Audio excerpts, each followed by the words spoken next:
Well, Senator James Risch of Idaho is the chairman of the Senate Foreign Relations Committee. He joins me now. He was on that delayed flight with Secretary Rubio, and he just arrived in Munich. And this is an important meeting. And Ukraine and Russia, the war, very much on everyone's minds. President Trump talked about it yesterday.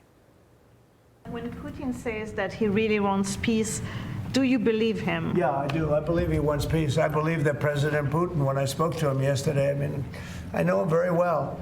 Yeah, I think he wants peace. I think he would tell me if he didn't. I'd like to see peace.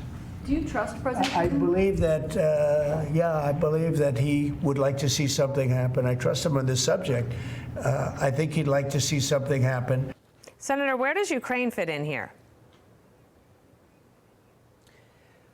Well, look, the president speaks very frankly on this, and Putin has made a lot of mistakes in starting the war and conducting the war and everything else. I hope he does not make the mistake of not listening very carefully to what President Trump is saying. President Trump is serious. He wants to see this over. Having said that, you've heard the discussions that have been going on in the last couple of days. Nothing is off the table.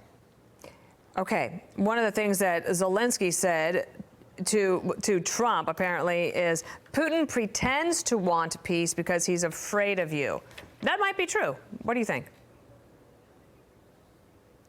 Well, it's hard to say. You know, it's hard to judge what these people are thinking. But right now, there's a lot of pushing and shoving because they haven't really gotten down to talking about details. The good news is everybody's talking about getting together to talk. That's a good thing. They need to do that. And as that unfolds, we'll get more out of this. But right now, there's a little pushing and shoving going on. This happens frequently before these kinds of negotiations start. You make a good point, because it is different. Now at least there's a conversation happening. In the last few years, it felt like that was all stalled. Also, I wanted to ask you about this. Tomorrow, Hamas apparently is going to release 3 hostages. Here are their names. We'll put them on the board for everyone to see. One of them is an Israeli American, and that is Mr. Chen. One of the things President Trump had said is that they would all be released by noon tomorrow, or all hell would break loose.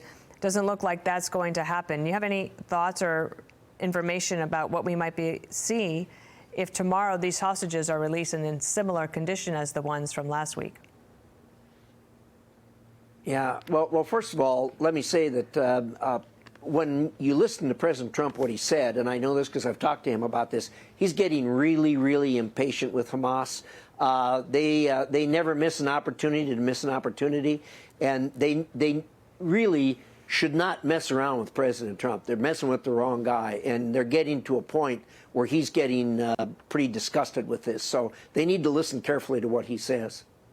Would you anticipate some additional action, or allowing Israel to do what it needs to do if they make that decision?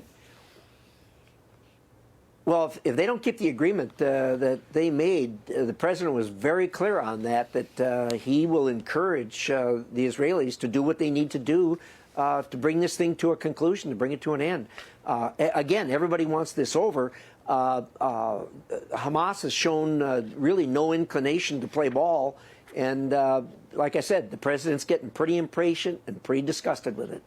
I think we all are, and we pray for their safety and for the hostage families who are waiting on pins and needles to see their loved ones. Thank you so much, Senator. I'm glad you got there safely.